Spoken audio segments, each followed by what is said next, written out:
What's up YouTube? I'm Vaughn and this is the Gear channel where we discuss collectibles, hobbies, competitive games from tabletop to video games, and today we are reviewing my card deck because many of you guys had asked me to do so, but also we finally had a proper testing of it because we did our first tournament, which we haven't done one in like a year. So now I'm super excited. So we did the Con Cards tournament for the Megaton case for first place, and we didn't do that good because we got 19th place, but it was 19th out of 72 players. So for the first time, it was not that bad. And also, like the deck, really love the deck. My side was horrible, so we're going to actually fix that and definitely explaining the key reasons why we're going to actually be switching cards out. But also, we're going to show what everyone wanted to see is like what did we replace for our gammas or hand traps. So we're going to get right into it in just a moment, but I was very happy for this tournament. It wasn't a sanctioned event though, but it was very well organized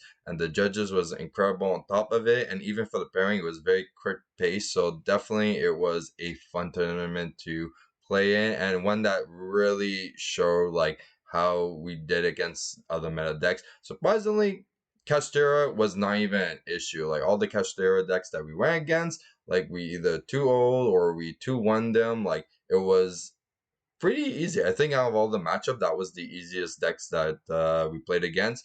The ones that we lost though was we lost to a Dragon Link, and the guy was actually very very good, and especially for like the beast steals of like spamming, we couldn't really do nothing. So he actually quick 2-0. Another deck was the Sun Sylvie, the plant deck there, which honestly I never seen anyone. I never had an issue with that deck on like Dueling Book, like playing against it. But this guy just went full out and he was very, very good. So he destroyed us. And then the final one, which I thought was a very interesting deck, was Sprite, Tri Brigade, and Bestials. And this thing just looked incredible. And how he was playing it was just like on point. So I thought that was a very cool deck. And that was like at table 7. So that was like the last round that we lost to. And I was actually very happy to lose against like a deck like that because I thought it was very unique and cool. So for me, I was like super joyous and I thought this was like the coolest thing. So if you guys want to see the link and the duel of that one for the final one, definitely comment down below. Or if you want to see some other plays that we have from that tournament, just let me know in the comments and I could post it right away. So before we begin, friendly reminder as always to like and subscribe because it really helps the channel a lot and I do really appreciate it. So starting with our deck, so it looks very similar as before. Now, key things that you have to know is that we have to change the extra deck because we're not playing Lambda, and also without the gammas. So we had a choice, and it was we could replace the gamma with other hand traps, but it's not really going to help or benefit with a combo. So we had to do another approach, which was extend the deck further. So the extension that we got from Kama, we had to replace it with other extenders.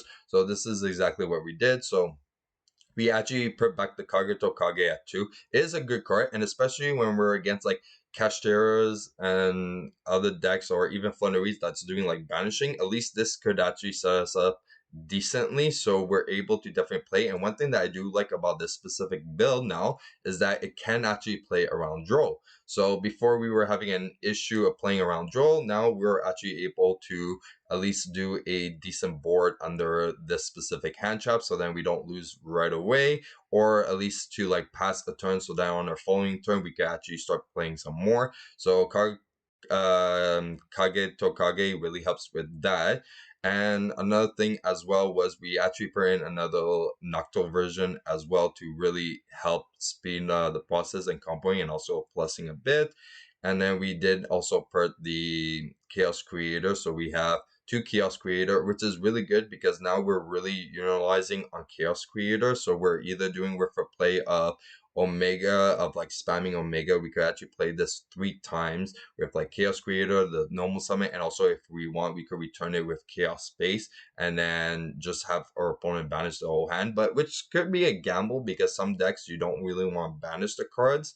So at least this actually changes quite a bit. So we have different options. And then finally, it was the extra Star Leash that we put in the deck. So that was pretty much like the main 4 cards that we had to switch out for the gammas just to really extend with the deck. So it was like these two, this Chaos Creator or the Star Lease.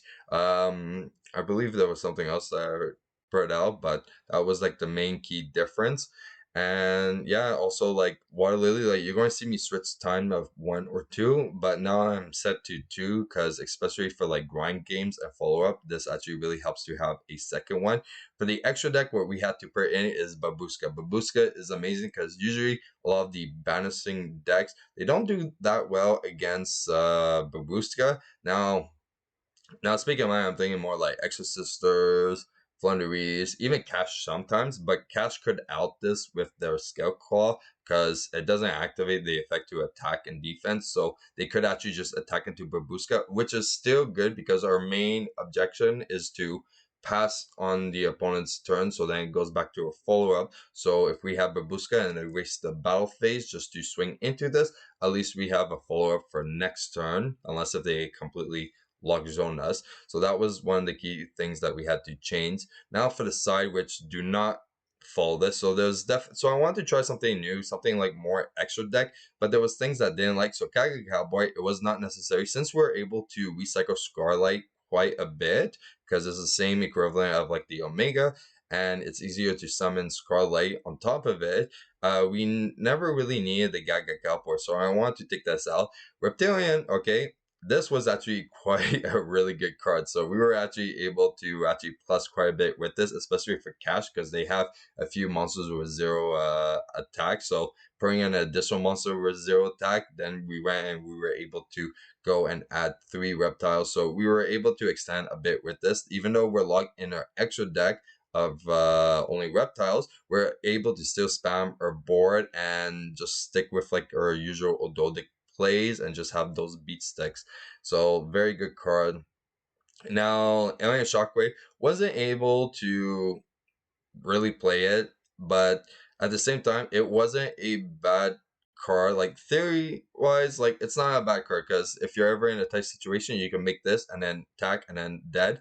But there was issues that I need 2 reptiles for it, so this is why I'm willing to take this out because one thing that was a issue is that we never really saw our side deck since we only cut down on the cards for like extra deck monsters, so this was a big issue. So I can't really change any of those, but there's a few things that I do want to remove. So Lava Golem, I do want to remove because even though we could play without a normal summon, it's too situational and depending what we have in a hand that we could afford not having a normal summon. Sometimes we do need a normal summon, and if we have Lava Golem in a hand when we're in that situation, that is quite bad. So what I want to actually put instead is a nice little dark ruler, so we're going to put that instead. So I believe 3 of these is going to be the best idea for it. Now another thing, because since Lightning Storm did get cut, I want to put in Twin Twisters, okay? Not replacement of it, but to add, but this is why it's kind of tight. So even though Azus is really good in our side because we're usually using our A Zeus if we're going second anyways, okay? So this is really good for playing it and we're able to do ulti games, but for grind games and especially if your opponent is setting up the sides, they're able to prolong the duel even more. So this is why it's good to have a Zeus. So I want to keep these extra decks still in a side. So another thing I would probably switch out is definitely like I could take out the dark holes, which is not an issue, because I would put like the twin twisters. So let's just do where is it? Okay, so if we put twin and then yeah, everything's capped right now. So I would try something like this. So I know like dark hole I want is kind of odd, but it is what it is. But yeah, I think this would be a better approach of siding properly, especially for this deck. And I know some of you asked like, what do we change for side now?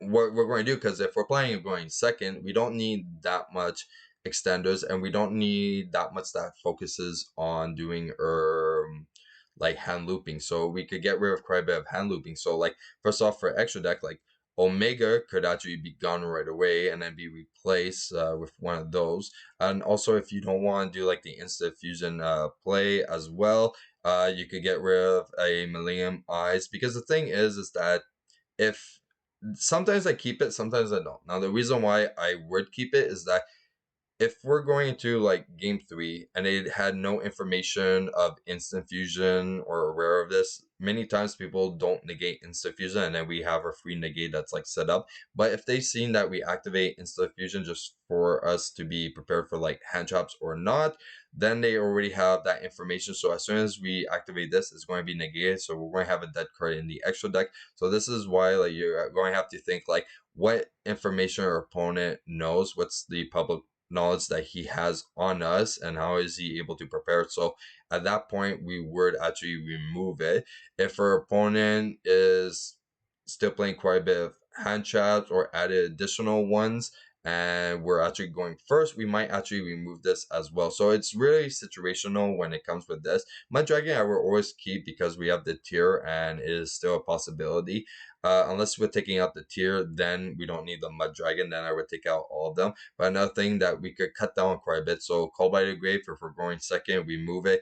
If we're going second, we're going to remove the Water Lily because we are focusing on ending the game right away and OTKing, which is very possible in this deck. So removing that, we could cut down quite a bit. So the Star Leaves, we could cut down. The Chaos Creator, we could cut down. I would keep still one Chaos Creator because it is a good extender, even just for OTKing. Darkest Diabolus, you could actually remove completely. You could cut down the Nocto. You could cut down on the Kage, depending what your opponent plays. If you feel like you don't need Kage to Kage because now doing Dimension Shifter or playing like Droll, then you could definitely do Babushka. But if you're not even using the Babushka, you could remove it as well. So if you're against a deck that Babushka does nothing for, that could also be another extra deck that you could actually remove for these. So very important. And then yeah, pretty much cut down. Even sometimes you could even cut down the spells. It's not an issue at all. I've done it many times. Cut down Chaos Phase, Quick Launch, even Snake Rain. So that's not an issue whatsoever. I do intend to remove a Armageddon Knight time to time because if I don't feel like I need to waste a normal summon on an Armageddon Knight, or depending on the situation, I will remove this.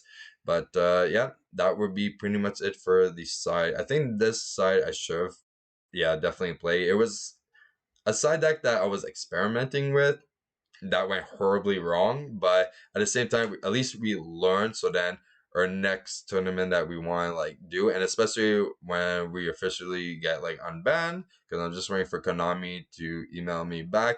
Then at least we have an ideal side deck to have for in-person like local events, which I'm super excited for. And that's it for my call deck. Now, if you guys enjoyed today's video, you know what to do. Like and subscribe. And if you want a sneak peek at future products we're planning to review here on the channel, you can follow me on my Instagram, VaughnGear. I'm Vaughn, and this was the Gear Channel.